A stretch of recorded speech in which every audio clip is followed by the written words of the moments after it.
O kagahapong adlaw among gilaag ang gilak-gilak kay sa Anahawon Ridge man ta mi, pero dili na jud ang mo ang final nga destination kay total wala pa man siya nakaanhi diri, so maong ako pud siya ilaag kay nakaanhi ko last time kay Isara pod. Diri siya gion sa Pinilayan Elementary School, pawala ka dayon pagabot mo sa unahan mao na to siya makita na dayon nimo ang ilahang resort. Then mao na dayon nilang entrance fee, kids below 1 year old is free, then kids above 1 year old to adult is 50. Dayon kung nakay lechon is 300 ang bayad, dan ilang cottages nila ang pinakaubos is 350.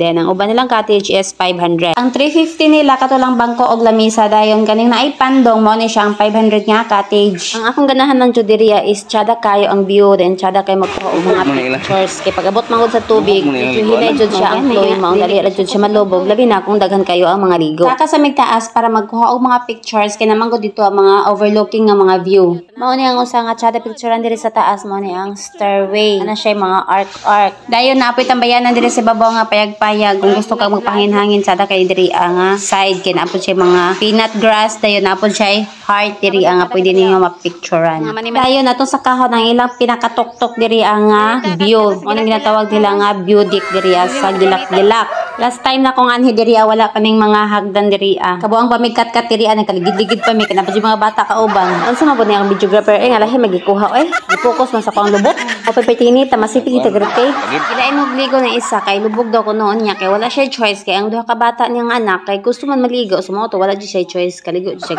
O mao na ni ang view deck sa babaw sa gilak-gilak. Nakasimento na siya tungagi mo last time nakaanhi diri is wala pa gyud mga kabilya pag diri o mga kawayan. So karon na simento na siya tsada na kay siya picture mga kabilya. Og dami sa ubos guys kay maligo daw ko sila kay bani diri kay maligo.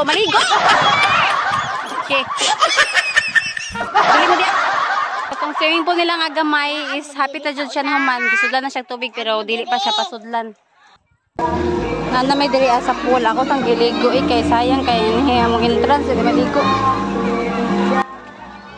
Gilaay kog ligo kay walay mo capture sa picture niya, wala pa mo bantay sa mga gamit basi mga wala ba mga cellphone. Isud pod mahal kay entrance niya dili maligo. Tunan ang mga kabaw.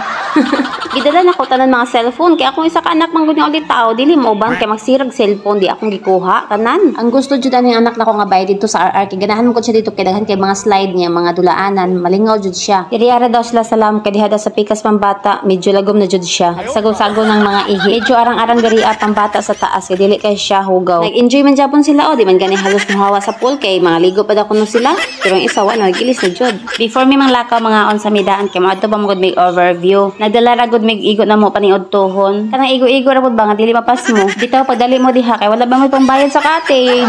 Amo na magkaon ng lakaw na dayon ni, and that's all for the dislaag and see you to overview.